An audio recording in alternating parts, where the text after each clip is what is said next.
விருச்சிக ராசி. விருச்சிக ராசிக்கு வந்து பார்த்திங்கன்னா உங்களுக்கு ராசி அதிபதி செவ்வாய் வந்து 6ல் இருக்கும்போது வேலை இல்லாதவர்களுக்கு வேலை கிடைக்கிறதுக்கான வாய்ப்புகள் நிறைய இருக்குது. அதே நேரத்தில் வந்து கொஞ்சம் எதிரிகள் ஏதாச்சும் வந்து நம்மளை வந்து பின்னாடி எந்த ஒருத்தர் சில பேர் வாட்ச் பண்ணுறது இந்த மாதிரி விஷயங்கள்லாம் இருக்கும். ஸோ அந்த மாதிரி விஷயங்களை ரொம்ப ரொம்ப கேர்ஃபுல்லாக இருந்துக்கணும்.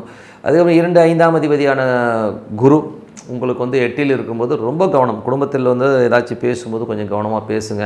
அதேமாதிரி குழந்தைகள் விஷயங்களையும் நம்ம கொஞ்சம் டென்ஷன்ஸ் வர்றதுக்கான வாய்ப்பு ரொம்ப கவனமாக இருக்கிறது ரொம்ப ரொம்ப நல்லது.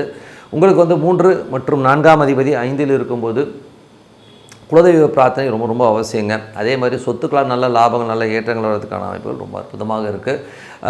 மற்றபடி வந்து பார்த்திங்கன்னா உங்களுக்கு 6ஆம் அதிபதி ஆட்சி பலத்தோடு அங்கேருந்து அது நிறைய கிரகங்கள் உள்ளே இருக்கும்போது வேலையில் நல்ல ஏற்றங்கள் இருந்தாலும் கொஞ்சம் உடல் ரீதியான விஷயங்கள் சில நேரங்களில் சோர்வு ஏற்படும். ஒரு மாதிரி டயர்டாக ஃபீல் பண்ணுவீங்க. ஸோ அதனால் வந்து கொஞ்சம் நல்லா ரெஸ்ட் எடுத்துக்கோங்க. கடன் கேட்ட இடத்துல கிடைக்கிறதுக்கான வாய்ப்புகளுமே ரொம்ப நல்லாயிருக்கு. 7ஆம் அதிபதியான சுக்கிரன் ஆட்சி பலத்தோடு இருக்கும்போது சுப நிகழ்ச்சிகளுக்காக கொஞ்சம் அலைச்சல்கள் கொஞ்சம் செலவில் ஏற்பட்டாலும் சுப நிகழ்ச்சி கைகூடி வர்றதுக்கான வாய்ப்புகளுமே ரொம்ப நல்லா இருக்குது. ஸோ 8ஆம் அதிபதியான புதன் உங்களுக்கு வந்து 6ல் இருக்கும்போது வேலையில் ரொம்ப கவனம் தேவை. அதே மாதிரி கடன் சம்பந்தமான விஷயம் சின்ன சின்ன மன உளைச்சல் வர்றதுக்கான வாய்ப்புகள் ரொம்ப ரொம்ப கவனமாக இருக்கணும்.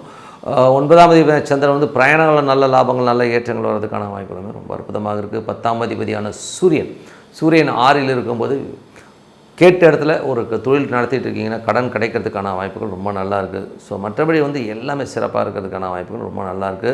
6ல் வந்து சூரியன் வந்து பார்த்திங்கன்னா கொஞ்சம் போட்டி பொறாமைகளை ஏற்படுத்தும். ஸோ அந்த விஷயத்தை மட்டும் கொஞ்சம் கவனமாக பார்த்துக்குங்க.